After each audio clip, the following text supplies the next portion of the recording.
आज ही डाउनलोड करें और अपने पसंदीदा शोज का आनंद लें। अब बहुत जल्द मम्मी जी का पल्लू छोड़कर हर्ष मेरे पास वापस आ जाएगा। अब एक बार ये लड़ाई शुरू कर ही दी है हमने, तो इसे जीत के रहेंगे, क्योंकि आपकी और मेरी एकता को कोई नहीं तोड़ सकता। ऐसा ही हो। अच्छा आंटी, मैं रखती हूँ, कोई आया है।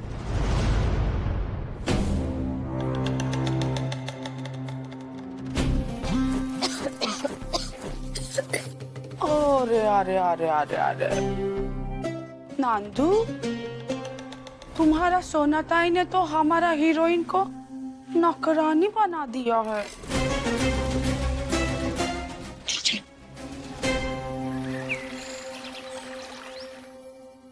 आपने बुलाया हम सबको?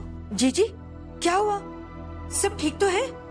बताते हैं कुसुम, बताते हैं।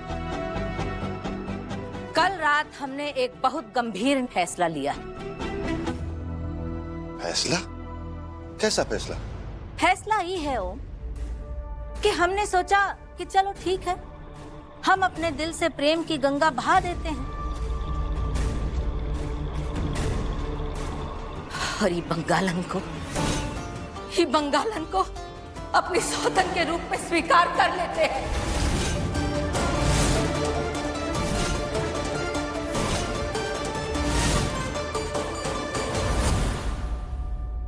क्या? फौजी, आप क्या बोल रही है? अभी तो आप उनके खिलाफ थी और अब आप...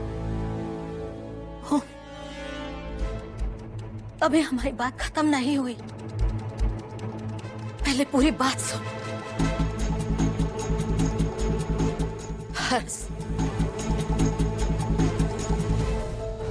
हम तुझे भी त्रिवेणी सदन का बेटा मानने के लिए तैयार हैं।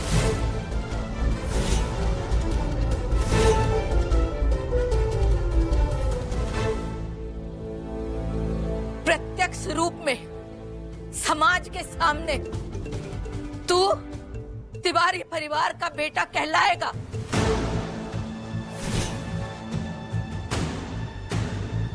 और पंडित जी, आपने हमारे साथ जो धोखा किया सो किया। आपके कुकर्मों के लिए भी हम आपको क्षमा करते हैं और आपको एक बार फिर अपने परिवार का हिस्सा बनाने के लिए भी तैयार है। तुम तीनों का हक, जो दरअसल तुम तीनों का नहीं है, वो हक खुले दिल से देने के लिए हम तैयार हैं।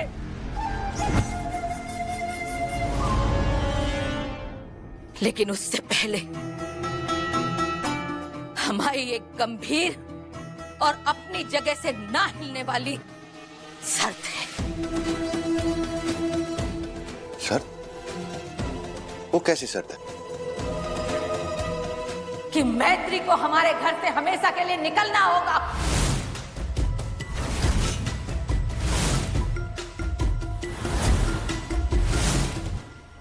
सोना तिवारी जो भी कहती है, सीना ठोक के कहती है। इसलिए तेरे मुंह के सामने हम कह रहे हैं कि तुझे अपने घर में अब हम बर्दाश्त नहीं करेंगे। निकल जा, इसी वक्त हमारे घर से बाहर निकल जा, वरना हम अपना विकराल रूप धारण कर लेंगे।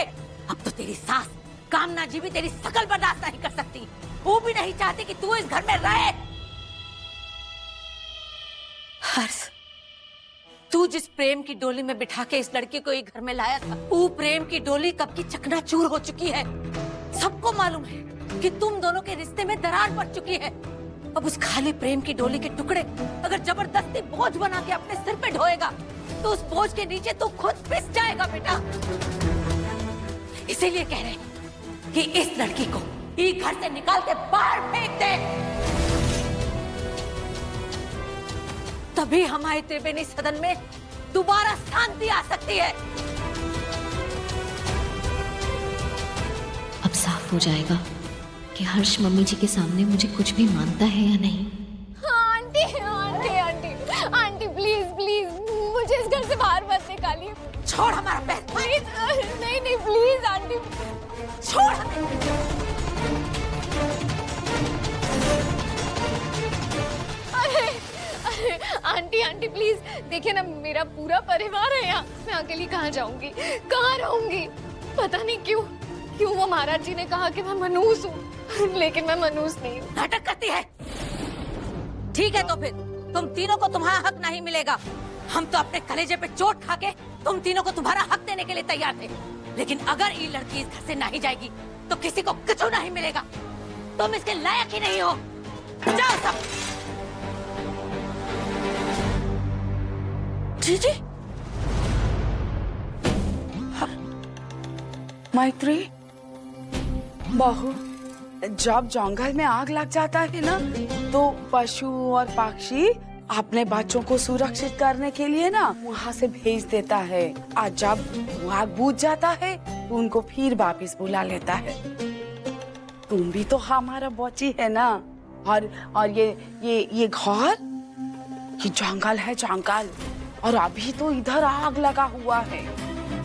बेटा तुम है ना, अपना माँ बाप के पास मायके चले जाओ, और जब ये आग बुझ जाएगा तब हम तुमको फिर से लिवा लेंगे, है ना? मम्मी जी आप भी वो महाराज जी की बातों में आ गई। आपको भी लगता है आपकी बहू, आपकी मैत्री मनहूस है? कोई चाहे कुछ भी कहे, मुझे आपसे ये उम्मीद नहीं थी।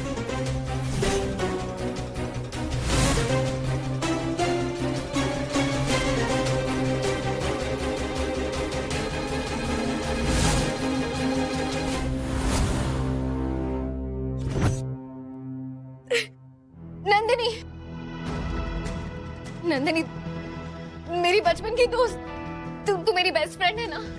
तुझे तो पता है मैं मनहूस नहीं हूँ। बता ना मम्मी जी को, प्लीज समझाना मम्मी जी को, मुझे घर छोड़ के नहीं जाना, please please please Nandini please. Mummy, मैं तेरी कोई मायके वेके नहीं जाने वाली। सोना आंटी ने अपने दिमाग में अंधविश्वास पैदा कर दिया जो वो निकाल नहीं पा रही, और इसी फालतू की चीजों को मैं मैत्री के ऊपर नहीं आने दूंगा। मुझे ऑफिस के लिए लेट हो रहा है, शाम को आके सोना आंटी से बात करूंगा। आंटी, जैसा कि हमने तय किया था, आखिरी हथौड़ा मारने का वक्त आ गया है। मुझे बस आपके आशीर्वाद और आपकी हिम्मत की बहुत जरूरत होगी। हिम्मती तो तू खुद है मैत्री, और सच्चे इंसान पर सिर्फ हमारा ही नहीं, खुद महादेव का आशीर्वाद रहता है। तू देखना, कल तेरी जीत सुनिश्चित है।